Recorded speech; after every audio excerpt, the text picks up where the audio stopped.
जाते अज साडे धर्म दे विच साडे धर्म दे विच भी कविता ने जगह बना ली। बाणी का पाठ कीता जाता है। बाणी को रख के हिरदियां दे अंदर मनां दे अंदर बाणी बढ़ ना सकी। असीं पाणियां दे विच वड़दे रह गए। असीं पाणियां दे अंदर बाणी वाड़ी जा रहे हैं। साडे हिरदियां ते बड़ी कोई साडी सोच दे विच किथे बाणी बड़ी साडी सोच दे विच बाणी अजे तक बड़ी नहीं। असीं पाणियां दे अंदर धागियां दे अंदर इहो जिहियां चीज़ां दे अंदर बाणी नूं वाड़न दा यतन कर रहे हैं। ये सारे अवरकाज है क्योंकि रब की रजा जिहड़ी है वो अजे भी बिल्कुल नहीं कि गिणती मिणती दे विच पै के तुसीं पाठ कर लवो ते ਉਹ ਕੀਤੇ कोई जाप मंत्र बन के कोई गैबी शक्ति बन के ਤੁਹਾਡੇ ਨਾਲ ਵਿਚਰਨ ਲੱਗੇ। नहीं नहीं इदां कुछ नहीं है। एक दूजी कौम ਲੱਖ होगी ਲੱਖ वह लाख रीस ਲੱਖ ਦਾ ਕੀੜਾ आती है। एक नाम जगदीश एक राह पद पवड़ियां चढ़िए हुए तीस सुन गल्लां आकाश की कीटां पाई। सतगुरु जी कहते सारा काम इदां ही है जिद्दां आकाश दीयां गल्लां कीड़ियां ने सुनियां ते ओही रीस करन लगे। जिवें आकाश दे विच उड़दे पंछियां दे बारे कीड़ियां नूं जदों पता लग गया कि इदां आकाश दे विच उड़िया भी जांदा है ते ओह कीड़े रीस करन दी कोशिश करन। इह लखां करोड़ां हज़ारां दे विच गिणतियां मिणतियां दे विच पैण वाला जिहड़ा मसला है ओह इत्थों तक सीमत है। होर कुछ नहीं। इह अवरकाज धार्मिक नीति दे विच विचारिया जावे। हर ओह काम जितों गुरबाणी ने ते सानू रोकिया पर असर कर दिया। सानू किसी सियाणे ने कह दिता, सानू किसी बाबे ने कह दिता, सानू किसी बुजुर्ग ने कह दिता जां किसी ना किसी रूप दे विच साडे दिमाग दे विच ओह गल बाड़ दित्ती गई ते असीं ओह काम करन लग गए। ओह सारे काम जिहड़े है अवरकाज है जिन्हां कमां दे विचों निकलदा भी कुछ नहीं है ते जिन्हां कमां तो गुरु साहिब ने सानू सावधान कीता सी। गुरु साहिब ने सानू सावधान कीता सी। वो कोई भी काम नहीं धार्मिक रूप से करो, समाजिक रूप से करो, निजी तौर पे अपने परिवारक रूप दे विच करो, सारे काम अवरकाज है जिहड़े असीं माया दी लालसा दे विच बच के करते हैं। हुण इह सारे कार्य जिहड़े इस तरह कीते जाते हैं कि मैं इन्ने पाठ करां ते मेरे रोजे दूर हो जाण, मैं इन्ने पाठ करां मेरे कोल पैसा आ जाए, मैं इन्ने क पाठ करां मेरे घर का सिस्टम जिहड़ा है वो सही हो जाए, ठीक हो जाए। बहुता कुछ छड्डो दुनिया दे विच कोई ऐसा महापुरुष कोई ऐसा बाबा कोई ऐसा धर्म होवे जिहड़ा इह गल कह देवे तुसीं फलाने मंत्र फलाने पाठ दा इंनी वार जाप करो तुहानूं घर दा गैस सिलेंडर नहीं भराउण दी लोड़ पवेगी। सारी उम्र कोई चैलेंज इह कबूल कर लवे तां नहीं। बहुते कुछ दे विच ते पैण दी लोड़ ही नहीं है। कोई इहो जिहा कबूल करे कोई होवे इहो जिहा डेरा होवे पंजाब दी धरती ते जिੱਥੋਂ ਦੇ गैस सिलेंडरां नूं दुकान ਤੋਂ भरवाउण दी लोड़ ना पैंदी होवे। नहीं कोई भी अजिहा नहीं। हर किसी कुदरती सिस्टम के अनुसार ही चलना पैंदा। जे अग बालनी है जे गैस सिलेंडर की अग बालनी है तो गैस सिलेंडर को भरवाउणा पैंदा। कोई मंत्र जाप करके नहीं गैस सिलेंडर भरा देंगे। गड्डियां दे विच तेल पाउणा ही पैंदा। कोई मंत्र जाप करके गड्डियां ते तेल नहीं पैंदा, पवाउणा ही पैंदा। हरेक वड्डे डेरे दे विच जिहड़े डेरे दीयां बहुतियां गड्डियां उन्हां ने टैंक भरा भरा के तेल दे रखे हुंदे आ। क्यों रखे हुंदे आ? मंत्र जाप जाप गिणतियां मिणतियां दे विच लोकां नूं पाउंदे आ। आप बैठ के क्यों एवें खर्चा करदे ना करना पवे। सतगुरु जी समझा रहे अवरकाज। फिर निजी तौर पे असीं अपने घर को भरन दे लई कई ऐसे रस्ते वरतन लगे जिन्हां रस्तियां दे विच किसी ना किसी रूप दे विच किसी दूजे दा असीं नुकसान करदे हां। किसी दूजे दे लई किसी दूजे दा नुकसान करके अपने लई पैदा कीता गया रस्ता लालच दे विच फस के, अहंकार दे विच फस के, काम दे विच फस के वो रस्ता जिहड़ा है वो अवर काज नूं मिलण लैंदा है, वो होर कारज है। उस दे विच असीं लालच दे विच फस के किसी का हक मार लैंदे ते सतगुरु जी ने समय के प्रचलित धर्मां दे विचों प्रतीक लैके मौके के जिहड़े प्रचलित धर्म सन, जिहड़े ज्यादा प्रचलित सन हिंदू मत ते मुसलमान सन, उन्हां दे प्रति समझाया सी, क्योंकि उस समय वो ज्यादा प्रचलित सन। सानू अज दे हिसाब नाल अपने ते गल ला के सोचनी समझनी चाहिदी है। हक पराया नानका उस सूअर उस गाय गुर पीर हामा ताप है जा मुर्दार ना खाए। पराया हक सतगुरु जी कहते तुसीं हिंदू गां नूं मां मनदे हो, पवित्र पशु मनदे हो ते तुहाडे लई पराया हक खाना गां नूं खाण दे बराबर है। तुसीं मुसलमान सूर नूं पवित्र पशु मनदे हो, देवता वांग पूजदे हो ते सूर खाण दे बराबर है तुहाडे लई किसी पराए हक नूं मार के खाना। ये अवर कारज है, किसी का हक मार के खाना अवर कारज है। सतगुरु जी समझा रहे ये सारे कारज भाई तेरे किसी काम दे नहीं है, क्योंकि तैनूं लगदा है इन्हां विचों सुख प्राप्त होवे, नहीं, इन्हां चों सुख नहीं, इन्हां चों दुख प्राप्त होवे, इन्हां चों दुख पैदा होंदे हैं। आसानी दे नाल असीं हुण जिवें जिवें समाज तरक्की कर रहा, जिवें जिवें असीं अपनी जिंदगी नूं सुखाला कीता है, नोट करके देखिए वो बीमारियां वधियां कि घटियां। किसी समय साइकिल भी नहीं सी पता तुर के एक जगह तो दूसरी जगह ते जांदे, ठीक है असीं समय नूं संभाल लिया, समय की संभाल असीं कीती तां कि जिंदगी विच तरक्की कर सकीए। पर समय की संभाल करते करते जदों दे साइकिल साइकिल तो गड्डी गड्डी तो वड्डी गड्डी ते आ गए, असीं तुरना आप हत्थी काम करना जदों दा छड्ड दित्ता, सोच के देखो बीमारियां कितनियां वधियां, शरीरक तौर पर कितनी बीमारियां बढ़ गई। कोई समा सी जदों सुनीदा बुजुर्ग तो बुजुर्ग बंदा भी जिहड़ा है वो 10-20 किलोमीटर के हासे बजा के चल लेंदा सी, अज 2 किलोमीटर भी तुरिया जांदा किसी अज 2 किलोमीटर भी तुरना औखा हुंदा है। क्यों? क्योंकि असीं अपने आप नूं सुखाला करदे हैं अपने आप नूं ज्यादा दुखी कर बैठे। समय की संभाल कीती, पर समय की संभाल करने नाल नाल सानूं ये चेता रखना चाहिए सी कि शरीर भी एक मोटर गड्डी दे वांग है, चलदी रहे ते इह सोना है, जे ना चले बंद पई रहे ते कवाड़ हो जांदी है। जे शरीर ना चले कवाड़ हो जाता है, अज होंदा जा रहा है।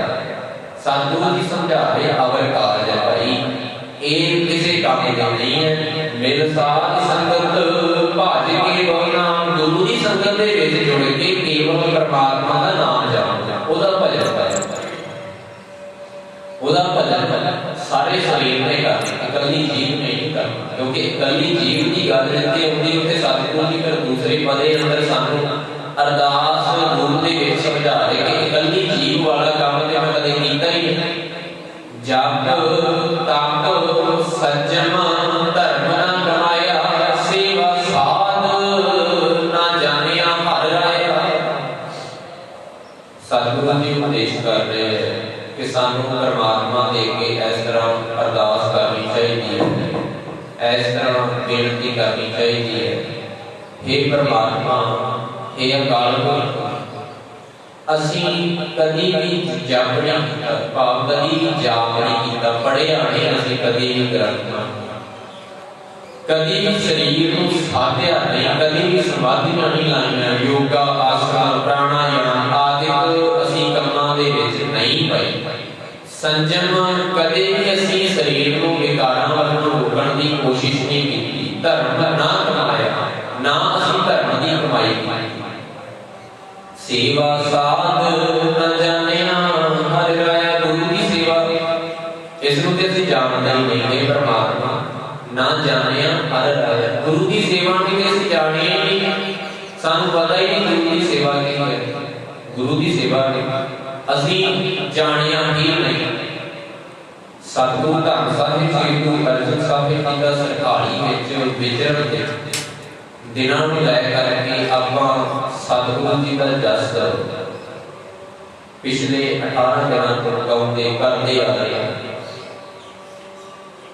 चोला साहिब का इतिहास श्रोमणी गुरुद्वारा प्रबंधक कमेटी वालों छाप के वंडिया जा रहा है। भेड़ा रह किताब है, ਉਹਦੇ ਵਿੱਚ 18 जून अज का दिन दसिया जदों वो चोला साहिब को चाहते हैं पातशाह। उस हिसाब के नाल अज के दिन तक सतगुरु अर्जन साहिब जी पातशाह जी सरकारी नगर के चलते हैं। उन्होंने 18 दिनों के विच पातशाह ने की कार्य कीते है, ये अजे खोज का विषय है। जदों कदे सामने आवेगा ते फिर आपां विचारन दा यतन करांगे। फिलहाल इतिहास के ग्रंथां दे विच इतिहासिक स्रोतां दे विच इस बारे कोई बहुता जिक्र नहीं है, सवाए इसके कि सतगुरु जी 18 कदे इस नगर दे विच रहे ते सिੱਖੀ दा प्रचार किया। एक घटना असीं बहुत ज्यादा सिर ते चढ़ाया होया है कि सतगुरु जी ने इत्थे एक सरोवर बनाने के लिए जगह नगर वालियां को मंगी। नगर वाले लोग जिहड़े सन वो जोगियां नूं अपने सिर ते बिठा के रखिया होया सी उन्होंने, क्योंकि जोगियां ने पीरां ने इस नगर को बन्निया। आपां सारे जानते हैं पीरां ने जोगियां ने इस सरियाड़ी पिंड को बन्निया वसाया से, तां करके इत्थों के लोग जिहड़े है वो पीरां नूं जोगियां नूं मनदे सन, हर काम उन्हां दे पुछ के करदे सन। ते पिंड दे जिहड़े नंबरदार चौधरी है उन्होंने जोगियां नाल सलाह कीती, उन्हां नूं पुछिया ते जोगी जिहड़े सन इतिहासिक तथ्यां अनुसार प्रीति चंद दे नाल रले होए सन। प्रीति चंद ने उन्हां नूं अपने नाल रलाया होया सी। प्रीति चंद सतगुरु जी के नाल ईर्ष्या करदा है। वो चाहता है कि कोई ना कोई ऐसा तरीका, कोई ना कोई ऐसा बहाना बने कि सतगुरु अर्जन साहिब जी की जगह मैं गद्दी ते बैठा। जेकर गुरु साहिब जी को पातशाह धन साहिब श्री गुरु रामदास जी ने गुरता गद्दी बख्शिश कर दी, प्रीति चंद ने विरोध किया। सतगुरु जी ने समझाया काहे मूत झगड़त मौं सम बाप जिनके बड़े वडीरे तुम तेन से झगड़त पाप कि ऐ पुत्र जिसने तैनूं जन्म दिता है ਉਹਦੇ ਨਾਲ झगड़ा करना पाप है। काहदे लई झगड़ा करना? गुरु नानक दे घर दी जिहड़ी ये गद्दी है ये कोई जल्दी पुष्टि जायदाद नहीं है, ये योग्यता के अनुसार ही किसी को मिलती है। ते तेरे छोटे भाई उसकी योग्यता करके मिलती, तेरे में योग्यता नहीं है तैनूं नहीं मिलती। पर प्रीति चंद ईर्ष्या दा भरिया होया वो सोचता है कि हुण जेकर मैनूं नहीं मिली ते घट्टो घट्ट मेरे पुत्र मेहरबान नहीं मिल जावे। बड़ियां चालां चलदा है। इतिहासिक तथ्यां चों ये सानूं पता लगता है कि जिहड़े इस नगर दे जोगी है पीर है वो प्रीति चंद दे नाल रले होए सन, ਉਹਦੇ ਨਾਲ सलाह चलदी सी। ते जोगियां ने नंबरदारां नूं मना कर दिता कि नहीं इत्थे जमीन देनी, क्योंकि अंदर एक खदशा अंदर एक चिंता जिहड़ी चलदी पई सी। क्योंकि हुण तक ते अवर काज आप करदे सी, लोकां नूं भी अवर काज करन दे विच लाउंदे सी। समाधियां ला लो, शरीर नूं तपाई जाओ, ख्याल करना जिन्ना चिर तक किरत नहीं ना करनगे ते इह कीतियां होईयां समाधियां कीते हुए जग तक सारे व्यर्थ है। जिन्ना चिर हम किरत नहीं ना करते, मेहनत नहीं करते, परिवार को नहीं पालते। रब ने एक कुदरती सिस्टम ऐहो जिहा तैयार किया है। रब की एक ऐसी रजा है जिस रजा के अधीन सानू परिवार मिले हैं, माता पिता भैन भरा धीआं पुत्र, ये सारा कुछ रब की एक रजा के अधीन है। क्योंकि सतगुरु जी समझाते हैं जोर ना जीवन मरण ना जोर, ना बंदिया तेरे जीवन ते तेरा जोर है ना तेरे मरण ते तेरा जोर है। जीवन भाव के तेरा जन्मना जिहड़ा है वो तेरी मर्जी के अनुसार थोड़ी है। तेरी मर्जी के अनुसार होवे तां ਤਾਂ ਫਿਰ ਜੇ ਸਾਡੀ ਮਰਜ਼ੀ ਦੇ ਅਨੁਸਾਰ ਨਹੀਂ ਹੈ ਤੇ ਇਹਦਾ ਸਿੱਧਾ ਜਿਹਾ ਭਾਵ ਇਹ ਹੈ ਕਿ ਸਾਡੇ ਮਾਤਾ ਪਿਤਾ ਸਾਡੀ ਮਰਜ਼ੀ ਅਨੁਸਾਰ ਨਹੀਂ, ਰੱਬ ਦੀ ਮਰਜ਼ੀ ਅਨੁਸਾਰ ਚੱਲਣਗੇ। ਜੇ ਅਸੀਂ ਆਪਣੇ ਪਰਿਵਾਰ ਦੀ ਸਾਂਭ ਸੰਭਾਲ ਨਹੀਂ ਕਰਦੇ, ਸਾਡਾ ਜਦ ਤੱਕ ਸਾਡਾ ਕੀਤਾ ਹੋਇਆ ਪੂਜਾ ਪਾਠ ਕਿਸੇ ਲੇਖੇ ਕਰਦੇ, ਜੇ ਅਸੀਂ ਪਰਿਵਾਰ ਦੀ ਸਾਂਭ ਸੰਭਾਲ ਨਹੀਂ ਕਰਦੇ, ਸਭ ਤੋਂ ਜ਼ਰੂਰੀ ਤੇ ਪਰਿਵਾਰਕ ਜ਼ਿੰਮੇਵਾਰੀ। ਪਰ ਜਿਹੜੇ ਲੋਕ ਅਵਰ ਕਾਜ ਕਰਦੇ ਸਨ ਉਹਨਾਂ ਨੂੰ ਚਿੰਤਾ ਬਣ ਗਈ ਕਿ ਸਤਿਗੁਰੂ ਧੰਨ ਸਾਹਿਬ ਸ੍ਰੀ ਗੁਰੂ ਅਰਜਨ ਸਾਹਿਬ ਜੀ ਲੋਕਾਂ ਨੂੰ ਆਜ਼ਾਦ ਕਰਨ ਜਾ ਰਹੇ। ਗੁਰੂ ਨਾਨਕ ਦਾ ਧਰਮ ਜਿਹੜਾ ਹੈ ਨਾ ਉਹ ਗੁਲਾਮ ਨਹੀਂ ਬਣਾਉਂਦਾ, ਇਹ ਗੱਲ ਨੋਟ ਕਰਨ ਵਾਲੀ ਹੈ। ਦੁਨੀਆ ਦਾ ਕੋਈ ਐਸਾ ਧਰਮ ਨਹੀਂ ਹੈ ਜਿਹੜਾ ਲੋਕਾਂ ਨੂੰ ਆਪਣੇ ਭਾਰ ਸਿਰ ਜੀਉਣ ਦੇ ਲਈ ਪ੍ਰਚਾਰਦਾ ਹੋਵੇ, ਪੁਚਕਾਰਦਾ ਹੋਵੇ, ਲੋਕਾਂ ਨੂੰ ਇਦਾਂ ਕਹਿੰਦਾ ਹੋਵੇ ਕਿ ਆਪਣੇ ਭਾਰ ਸਿਰ ਹੋ ਕੇ ਚੱਲੋ, ਐਵੇਂ ਕਿਸੇ ਦੇ ਆਸਰੇ ਨਾ ਹੋਵੇ, ਆਪਣੇ ਜ਼ਿੰਮੇਵਾਰ ਖੁਦ ਬਣੋ। ਕੋਈ ਐਸਾ ਧਰਮ ਨਹੀਂ। ਪਰ ਸਿੱਖ ਮਤ ਗੁਰੂ ਨਾਨਕ ਦੀ ਵਿਚਾਰਧਾਰਾ ਜਿਹੜੀ ਹੈ ਉਹ ਲੋਕਾਂ ਨੂੰ ਇਹੀ ਗੱਲ ਸਮਝਾਉਂਦੀ ਆ ਰਹੀ ਹੈ ਕਿ ਭਾਈ ਕਿਸੇ ਤੇ ਆਸਰਾ ਰੱਖੋ। ਜਿਨ੍ਹਾਂ ਤੇ ਆਸ ਰੱਖਦੇ ਹੋਏ ਸੋਚਦੇ ਨੇ ਕੁਝ ਉਹ ਕੁਝ ਕਰਨ ਜੋਗੇ ਹੁੰਦੇ ਤੇ ਤੁਹਾਡੇ ਤੋਂ ਕੁਝ ਕਿਉਂ ਲੈਂਦੇ, ਤੁਹਾਡੇ ਤੋਂ ਕੁਝ ਕਿਉਂ ਲੈਂਦੇ ਜੇ ਉਹ ਆਪ ਕੁਝ ਕਰਨ ਜੋਗੇ ਹੁੰਦੇ। ਅੱਜ ਅਸੀਂ ਇਸ ਦੁਨੀਆ ਦੇ ਵਿੱਚ, ਇਸ ਸੰਸਾਰ ਦੇ ਵਿੱਚ ਵਿਚਰਦੇ ਹਾਂ। ਸਿੱਖ ਕਮਾਉਣ ਵਾਲੇ ਲੋਕ ਵੀ ਕਿਸੇ ਨਾ ਕਿਸੇ ਤੇ ਟੇਕ ਰੱਖਦੇ ਨੇ। ਕੋਈ ਪੀਰਾਂ ਤੇ ਟੇਕ ਰੱਖਦਾ ਹੈ, ਕੋਈ ਕਬਰਾਂ ਤੇ ਟੇਕ ਰੱਖਦਾ ਹੈ, ਕੋਈ ਦੇਹਧਾਰੀ ਬਾਬਿਆਂ ਤੇ ਟੇਕ ਰੱਖਦਾ ਹੈ, ਕੋਈ ਦੇਹਧਾਰੀ ਗੁਰੂਆਂ ਤੇ ਟੇਕ ਰੱਖਦਾ ਹੈ। ਪਰ ਯਾਦ ਰੱਖਿਓ ਜੇ ਉਹ ਆਪ ਕੁਝ ਕਰਨ ਜੋਗੇ ਹੁੰਦੇ ਤੇ ਸਾਡੇ ਘਰਾਂ ਦੇ ਗਰਾਈਆਂ ਕਰਨਾ ਕਿਸੇ ਨੂੰ ਆਸਰਾ ਰੱਖਣ ਦਾ ਕੋਈ ਫਾਇਦਾ ਨਹੀਂ। ਗੁਰੂ ਸਾਹਿਬਾਨ ਦੇ ਜੀਵਨ ਦੇ ਵਿੱਚ, ਗੁਰੂ ਸਾਹਿਬਾਨ ਦੇ ਜੀਵਨ ਦੇ ਵਿੱਚ ਕਿਤੇ ਗੁਰੂ ਸਾਹਿਬ ਆਪ ਗਰਾਈ ਕਰ ਨਹੀਂ ਰਹੇ। ਸਿੱਖ ਆਪਣੀ ਸ਼ਰਧਾ ਦੇ ਅਨੁਸਾਰ ਬੜਾ ਕੁਝ ਦਿੰਦੇ ਰਹੇ, ਬੜਾ ਕੁਝ ਦਾਨ ਕਰਦੇ ਰਹੇ, ਪਰ ਗੁਰੂ ਸਾਹਿਬ ਆਪ ਕਦੇ ਕਿਤੇ ਗਰਾਈ ਕਰ ਨਹੀਂ ਰਹੇ। ਪ੍ਰੀਤੀ ਚਾਂਦੀ ਦਾ ਇਹੋ ਜਿਹਾ ਚੱਲਦਾ ਹੈ ਕਿ ਕਈ ਵਾਰ ਲੰਗਰ ਦੇ ਵਿੱਚ ਲੰਗਰ ਵੀ ਨਹੀਂ ਵਰਤਦਾ, ਪਰ ਗੁਰੂ ਸਾਹਿਬ ਕਿਤੇ ਗਰਾਈ ਕਰ ਚਲੇ ਗਏ ਕਿ ਅੱਜ ਲੰਗਰ ਨਹੀਂ ਹੈਗਾ, ਚਲੋ ਗਰਾਈ ਕਰ ਲਿਆ ਇਹਦੇ ਲੰਗਰ ਪਕਾਈ। ਖਿਆਲ ਕਰਕੇ ਦੇਖੋ, ਇਹ ਵਿਚਾਰ ਸੋਚਣ ਵਾਲੇ ਜਿਹੜੇ ਲੋਕ ਆਪ ਸਾਡੇ ਸਿਰ ਤੋਂ ਪੜਦੇ ਆ, ਅਸੀਂ ਉਹਨਾਂ ਦੇ ਟੇਕ, ਉਹਨਾਂ ਦੇ ਆਸਰਾ ਰੱਖੀ ਕਰਦੇ। ਗੁਰੂ ਨਾਨਕ ਦੀ ਵਿਚਾਰਧਾਰਾ ਨੇ ਸਾਨੂੰ ਆਜ਼ਾਦ ਤੇ ਆਪਣੇ ਭਾਰ ਸਿਰ ਜਿਉਣ ਦੀ ਜਾਚ ਸਿਖਾਈ, ਸਾਨੂੰ ਆਪਣੇ ਪੈਰਾਂ ਭਾਰ ਹੋਣ ਦੀ ਜਾਚ ਸਿਖਾਈ ਅਤੇ ਆਪਣੇ ਪੈਰਾਂ ਤੇ ਚੱਲਣਾ। ਤੂੰ ਆਪਣਾ ਜਿਵੇਂ ਜੇ ਤੂੰ ਜਿੱਤਦਾ ਹੈ ਜ਼ਿੰਦਗੀ 'ਚ ਤੇ ਉਹ ਤੇਰੀ ਆਪਣੀ ਨਹੀਂ, ਜੇ ਤੂੰ ਹਾਰਦਾ ਹੈ ਤੇ ਫੇਰ ਵੀ ਹਾਰ ਵੀ ਤੇਰੀ ਆਪਣੀ ਹੈ, ਉਹਦਾ ਵੀ ਜ਼ਿੰਮੇਵਾਰ ਤੂੰ ਆਪ। ਜੇ ਜਿੱਤ ਹੈ, ਜਿੱਤ ਦੀ ਖੁਸ਼ੀ ਹੈ ਤੇ ਉਹਦਾ ਜ਼ਿੰਮੇਵਾਰ ਵੀ ਤੂੰ। ਜੇ ਹਾਰਦਾ ਹੈ ਤੇ ਹਾਰ ਦਾ ਜ਼ਿੰਮੇਵਾਰ ਵੀ ਤੂੰ ਆਪ ਹੈ। ਕਿਸੇ ਤੇ ਟੇਕ ਨਾ ਰੱਖ। ਗੁਰੂ ਅਰਜਨ ਸਾਹਿਬ ਜੀ ਇਸੇ ਵਿਚਾਰਧਾਰਾ ਨੂੰ ਜਦੋਂ ਪ੍ਰਚਾਰਦੇ ਵਿਚਾਰਦੇ ਲੋਕਾਂ ਨੂੰ ਇਹ ਸਮਝਾਉਂਦੇ ਹੈ, ਇਸ ਇਲਾਕੇ ਦੇ ਵਿੱਚ ਜੇਕਰ ਕੋਈ ਸਭ ਤੋਂ ਵੱਡੀ ਕਬਰ ਮੰਨੀ ਜਾਂਦੀ ਹੈ ਤੇ ਉਹ ਤਰਨਤਾਰਨ ਦੇ ਨੇੜੇ, ਅੱਜ ਵੀ ਦਰਬਾਰ ਸਾਹਿਬ ਆਪਾਂ ਬਾਅਦ ਚ ਜਾਂਦੇ ਹਾਂ, ਉੱਥੇ ਸ਼ੇਖ ਬੰਦੇ ਦੇ ਕਈ ਲੋਕ ਜਿਹੜੇ ਉਹ ਪਹਿਲਾਂ ਕਰਦੇ ਆ। ਅਖਵਾਉਂਦੇ ਸਿੱਖ ਕਈ ਇਹੋ ਜਿਹੇ ਹੁੰਦੇ ਉੱਪਰੋਂ ਦੀ ਕਿਰਪਾਨ ਵੀ ਮਾਰੀ ਹੁੰਦੀ ਹੈ, ਅੰਮ੍ਰਿਤ ਵੀ ਛਕਿਆ ਹੁੰਦਾ ਹੈ, ਪਰ ਅੰਮ੍ਰਿਤ ਦਾ ਸਿਧਾਂਤ ਜਿਹੜਾ ਹੈ ਉਹ ਭੁੱਲ ਚੁੱਕੇ ਹੁੰਦੇ ਆ। ਗੁਰੂ ਸਾਹਿਬ ਨੇ ਉੱਥੇ ਤਰਨਤਾਰਨ ਦਾ ਸਥਾਨ ਬਣਾਇਆ। ਸਭ ਤੋਂ ਵੱਡਾ ਕਾਰਨ ਇਹ ਹੈ ਕਿ ਨਗਰ ਦੇ ਵਿੱਚ, ਇਲਾਕੇ ਦੇ ਵਿੱਚ ਲਾਹੌਰ ਤੋਂ ਦਿੱਲੀ ਨੂੰ ਸਿੱਧੀ ਸੜਕ ਤਰਨਤਾਰਨ ਗੋਇੰਦਵਾਲ ਦੇ ਵਿੱਚ ਦੀ ਜਾਂਦੀ ਹੈ। ਵਪਾਰ ਦਾ ਸਾਧਨ ਹੁੰਦਾ, ਸਿੱਖਾਂ ਦੀ ਆਰਥਿਕਤਾ ਮਜ਼ਬੂਤ ਹੋਈ, ਆਰਥਿਕ ਪੱਖੋਂ ਸਿੱਖ ਮਜ਼ਬੂਤ ਹੋਣ ਲੱਗੇ ਕਿਉਂਕਿ ਵਪਾਰ ਦਾ ਸਿੱਧਾ ਕਨੈਕਟ ਉਧਰ ਦੂਜੇ ਪਾਸੇ ਦਿੱਲੀ ਨਾਲ ਤੇ ਉਧਰ ਦੂਜੇ ਪਾਸੇ ਲਾਹੌਰ ਦੇ ਨਾਲ ਜੁੜ ਗਿਆ। ਔਰ ਦੂਸਰਾ ਕਾਰਨ ਸੀ ਕਿ ਸਭੀ ਸਰਵਰੀਆਂ ਦੀ ਸਭ ਤੋਂ ਵੱਡੀ ਵਹਿਮਾਂ ਭਰਮਾਂ 'ਚ ਫਸਾਉਣ ਵਾਲੀ ਸਮਾਧ ਜਿਹੜੀ ਹੈ ਸ਼ੇਖ ਬੰਦੇ ਦੀ, ਇਹ ਬਿਲਕੁਲ ਤਰਨਤਾਰਨ ਦੇ ਨੇੜੇ ਪੈਂਦੀ ਸੀ। ਇੱਥੋਂ ਦੇ ਲੋਕਾਂ ਨੂੰ ਸਹੀ ਰਾਹ ਤੇ ਲੈ ਕੇ ਆਉਣ ਦੇ ਲਈ ਤਰਨਤਾਰਨ ਨਗਰ ਦੀ ਉਸਾਰੀ ਦਾ ਬਹੁਤ ਵੱਡਾ ਰੋਲ ਹੈ। ਹੁਣ ਜੋਗੀਆਂ ਨੂੰ ਇਹੋ ਤੇ ਚਿੰਤਾ ਲੱਗ ਗਈ ਜਦੋਂ ਗੁਰੂ ਸਾਹਿਬ ਸਰਿਆੜੀ ਜਾਂਦੇ, ਇਹੀ ਤੇ ਟੈਨਸ਼ਨ ਸੀ ਤੇ ਉਹਨਾਂ ਨੇ ਕਿਵੇਂ ਨਾ ਕਰ ਕਰਾ ਕੇ ਪਿੰਡ ਦੇ ਮੁਖੀਆਂ ਨੂੰ ਆਪਣੇ ਹੱਥ ਦੇ ਵਿੱਚ ਲਿਆ, ਆਪਣੀਆਂ ਗੱਲਾਂ ਦੇ ਵਿੱਚ ਲਿਆ। ਇੱਥੋਂ ਦੇ ਬੋਧਵਾਨ ਲੋਕਾਂ ਨੇ ਵੀ ਡਰਦੇ ਹੋਇਆ, ਲਾਲਚ ਦੇ ਵਸ ਦੇ ਵਿੱਚ, ਡਰਦੇ ਵਸ ਦੇ ਵਿੱਚ ਕਿ ਕਿਤੇ ਜੋਗੀ ਸਾਨੂੰ ਸ਼ਰਾਪ ਨਾ ਦੇ ਦੇਣ, ਕਿਤੇ ਜੋਗੀ ਸਾਡੇ ਲਈ ਕੋਈ ਖਤਰਾ, ਕੋਈ ਮੁਸ਼ਕਲ ਨਾ ਖੜੀ ਕਰ ਦੇਣ।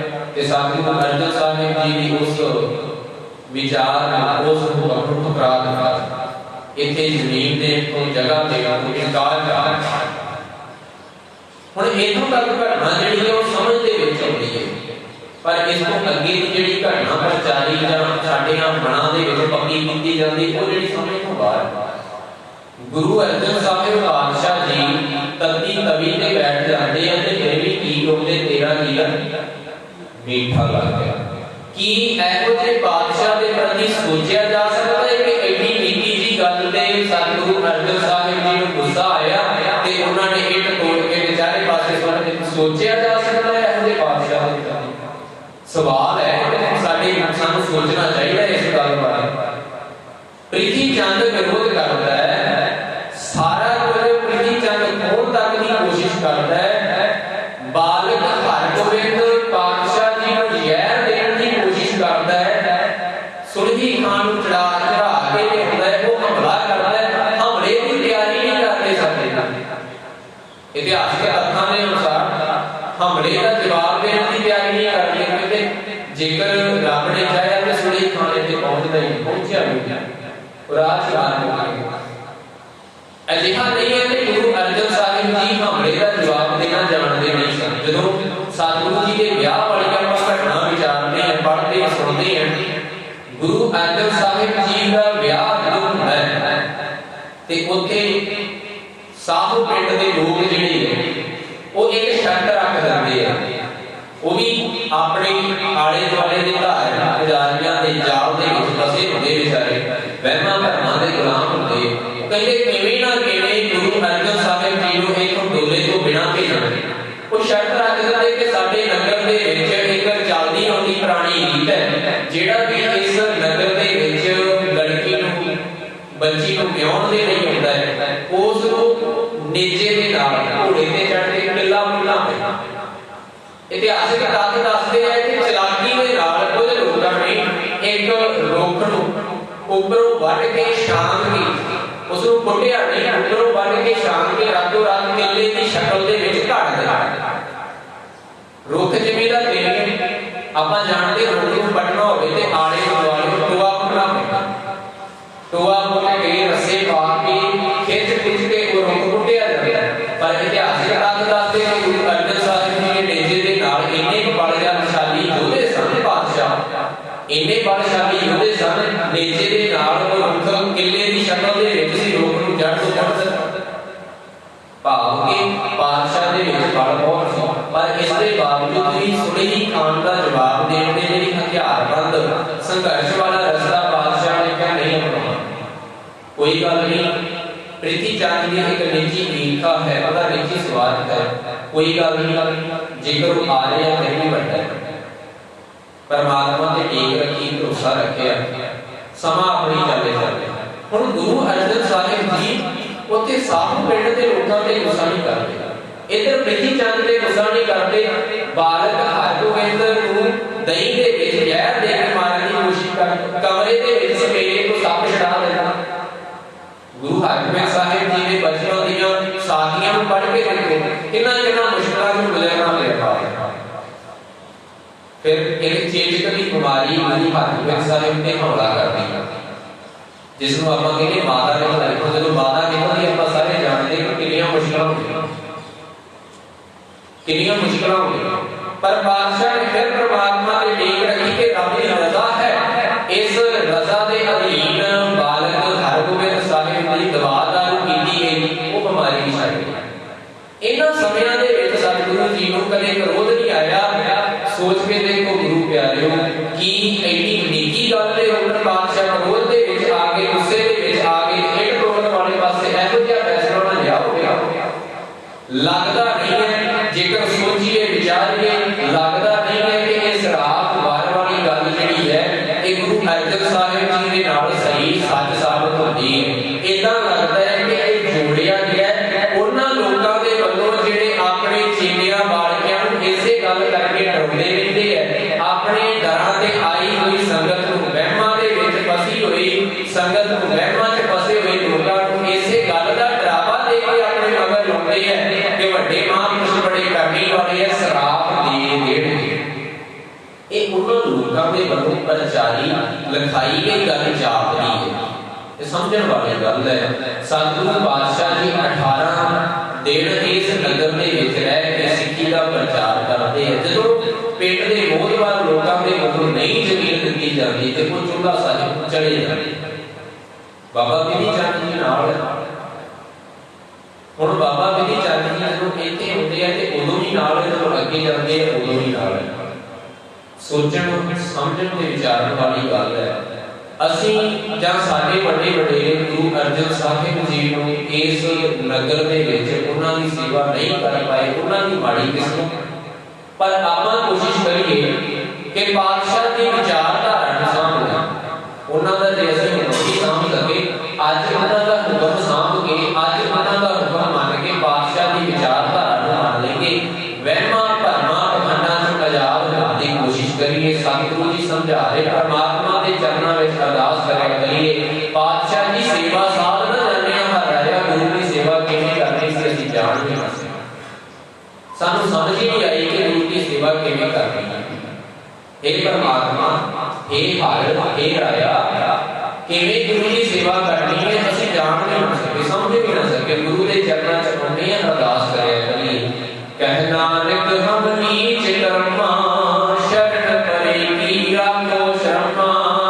ਅੱਜ ਪਾਤਸ਼ਾਹ ਦੀ ਸ਼ਰਨ ਦੇ ਵਿੱਚ ਚਲੇ ਜਾਈਏ, ਅੱਜ ਪਾਤਸ਼ਾਹ ਦੇ ਦਰ ਤੇ ਜਦੋਂ ਵੀ ਅਸੀਂ ਆਉਂਦੇ ਹਾਂ, ਜਦੋਂ ਵੀ ਅਸੀਂ ਗੁਰੂ ਸਾਹਿਬ ਦੀ ਹਜ਼ੂਰੀ ਦੇ ਵਿੱਚ ਖੜਦੇ ਹਾਂ, ਤੇ ਅੱਜ ਜ਼ਰੂਰ ਇਹ ਵਿਚਾਰ ਰੱਖਿਆ ਕਰੀਏ, ਮਨ ਦੇ ਅੰਦਰ ਸੋਚਿਆ ਕਰੀਏ ਕਿ ਜੇਕਰ ਸਾਡੇ ਵਡੇਰਿਆਂ ਤੋਂ ਇਹ ਗਲਤੀ ਹੋਈ ਵੀ ਹੈ ਤੇ ਅਸੀਂ ਅੱਜ ਗੁਰੂ ਦਾ ਹੁਕਮ ਮੰਨ ਕੇ, ਕਿਉਂਕਿ ਗੁਰੂ ਬਖਸ਼ਣ ਯੋਗ ਹੈ, ਗੁਰੂ ਬੜਾ ਸੜਾਕ ਹੈ, ਗੁਰੂ ਬੜਾ ਸੜਾਕ ਹੈ। ਸਤਿਗੁਰੂ ਜੀ ਦੀ ਬਾਣੀ ਸਮਝਾਉਂਦੀ ਕੋਈ ਜਿੰਨਾ ਮਰਜ਼ੀ ਪਾਪ ਕਰੇ, ਜਿੱਡਾ ਮਰਜ਼ੀ ਅਪਰਾਧੀ ਹੋਵੇ, ਪਰ ਜੇਕਰ ਗੁਰੂ ਦੀ ਸ਼ਰਨ ਦੇ ਵਿੱਚ ਆ ਜਾਵੇ ਤੇ ਸਤਿਗੁਰੂ ਜੀ ਉਸ ਭੁੱਲੇ ਭਟਕੇ ਹੋਏ ਨੂੰ ਵੀ ਗਲ ਦੇ ਨਾਲ ਲਾ ਲੈਂਦੇ, ਉਸ ਭਟਕੇ ਹੋਏ ਨੂੰ ਵੀ ਗਲ ਦੇ ਨਾਲ ਲਾ ਲੈਂਦੇ। ਕੋਈ ਜਿੱਡਾ ਮਰਜ਼ੀ ਤਕੜਾ ਅਪਰਾਧੀ, ਜਿੱਡਾ ਮਰਜ਼ੀ ਪਾਪੀ ਹੋਵੇ, ਸਤਿਗੁਰੂ ਜੀ ਉਦਾਹਰਨ ਦਿੰਦੇ ਕਿ ਜੈਸੇ ਬਾਲਕ ਭਾਈ ਸੁਭਾਈ ਲੱਖ ਅਪਰਾਧ ਕਰਾ, ਕਾਰਿ ਉਦੇਸ਼ ਢਿੜਕੈ ਬਹੁ ਭਾਂਤੀ ਬੌੜ ਪਿਆ, ਗਲ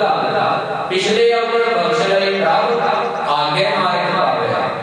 ਗੁਰੂ ਦੇ ਚਰਨਾਂ ਦੇ ਨਾਲ ਜੁੜ ਕੇ ਦੇਖੀਏ, ਪਾਤਸ਼ਾਹ ਸਾਡੇ ਪਿਛਲੇ ਅਵਰ ਬਖਸ਼ ਕੇ ਸਾਨੂੰ ਅੱਗੇ ਰਸਤਾ ਦਿਖਾਉਣ ਯੋਗ ਨੇ। ਕਹਿ ਨਾਨਕ ਹਮ ਨੀਚ ਕਰਮ, हे ਪ੍ਰਮਾਤਮਾ ਅਸੀਂ ਤੇ ਨੀਚ ਹਾਂ, ਅਸੀਂ ਤਾਂ ਕਿਰਮ ਕੀੜੇ ਮਕੌੜੇ ਹਾਂ, ਸ਼ਰਨ ਕਰੇਗੀ ਰੱਖੋ ਸ਼ਰਮਾ। ਪ੍ਰਮਾਤਮਾ ਦੇ ਦਰ ਤੇ ਅਰਦਾਸ ਕਰੇ ਕਰੀਏ, हे ਪ੍ਰਮਾਤਮਾ ਸਾਡੀ ਤੇਰੀ ਸ਼ਰਨ ਦੇ ਵਿੱਚ ਪਏ ਹੋਇਆਂ ਦੀ ਲਾਜ ਇੱਜ਼ਤ ਆਪ ਰੱਖ ਲੈ, ਤੂੰ ਆਪ ਕਿਰਪਾ ਕਰ, ਸਤਿਗੁਰੂ ਦੀ ਕਿਰਪਾ ਕਰ। ਅੱਜ ਆਪਾਂ ਇੱਕ ਹੀ ਸ਼ਬਦ ਦੀ ਵਿਚਾਰ ਕਰ ਪਾਏ, ਇਸ ਸ਼ਬਦ ਦਾ ਜਾਪ ਸਾਰੀ ਸੰਗਤ ਦੇ ਰਲ ਕੇ ਕਰਨਾ, ਸਾਰੇ ਨੇ ਪੜ੍ਹਨ ਦੀ ਕਿਰਪਾਲਤਾ ਕਰਨਾ।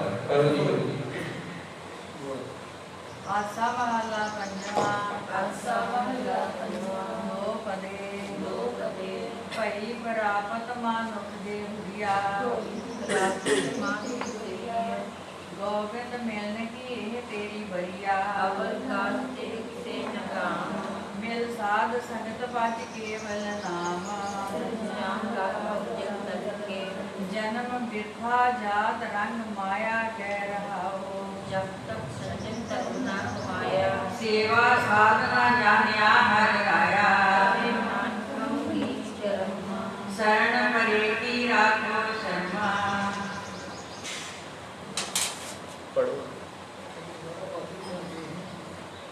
आसा महला पंचमा,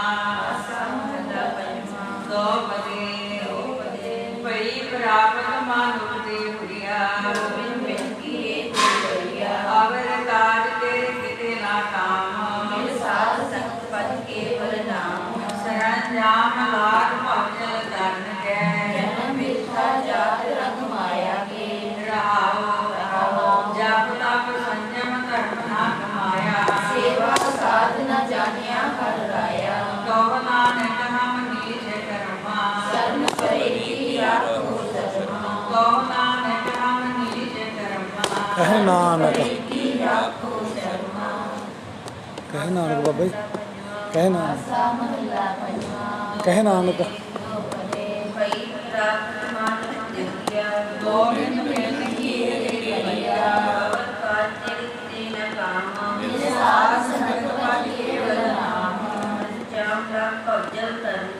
जन्म लिखा जात न कमाया,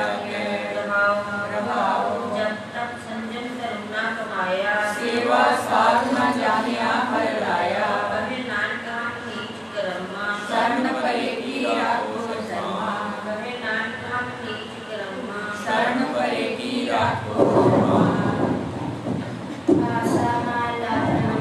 आसा महला पंचमा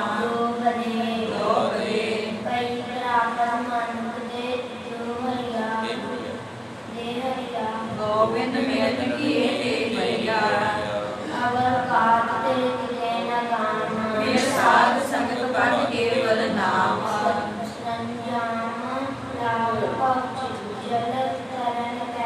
जन्म मृत्यु जात रंग माया के रहाओ सेवा साधना जानिया हर राया शरण परे की राखो शर्मा शरण परे की राखो शर्मा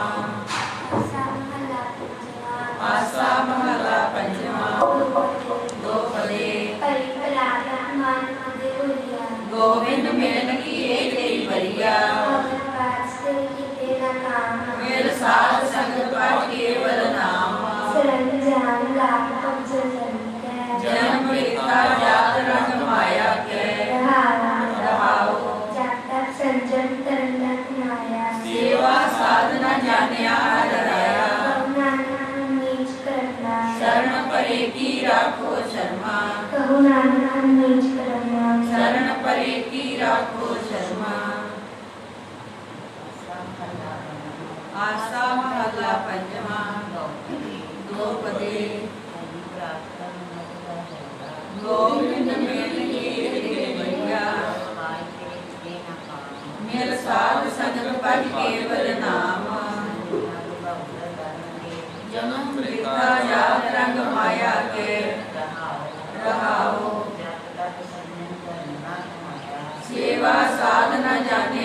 सेवा साधना जानिया हर राया शरण परे की राखो शर्मा शरण परे की राखो शर्मा आसा महला पंचमा दो पदे गोविंद मेल किए तेरी बरिया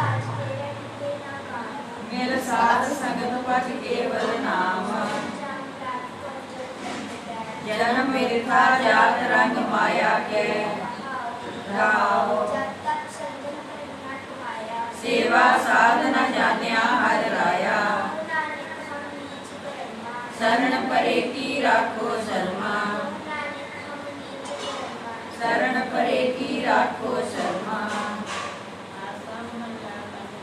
आसा महला पंचमा दो पदे गोविंद मेल किए तेरी बरिया मेरे साथ संगत पद केवल नाम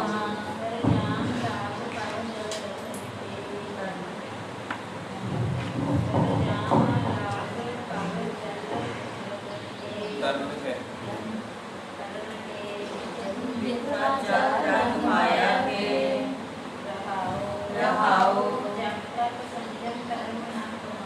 सेवा साधना जानिया हर राया शरण परे की राखो शर्मा शरण परे की राखो शर्मा आसा महला पंचमा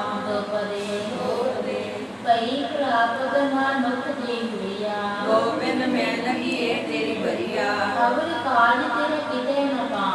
मेरे साथ संगत पद केवल नाम जन्म मृत्यु जात रंग माया के रहाओ सेवा साधना जानिया हर राया शरण परे की राखो शर्मा शरण परे की राखो शर्मा आसा महला पंचमा दो पदे गोविंद मेल किए तेरी बरिया साध संगत पद केवल नाम जन्म वृथा जात रख माया के रहाओ सेवा साधना जानिया हर राया शरण परे की राखो शर्मा शरण परे की राखो शर्मा आसा महला पंजवा दो बजे गोविंद मिलन किए तेरी भैया मेरे साथ संगत पद केवल नाम जन्म विधवा जात रख माया के रहाओ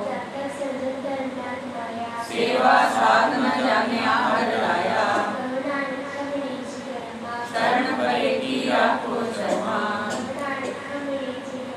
शरण परे की राखो शर्मा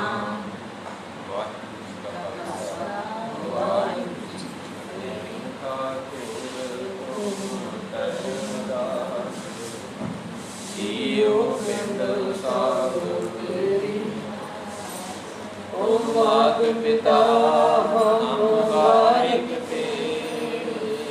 हमारे तेर पाव सुख तने कोई न जान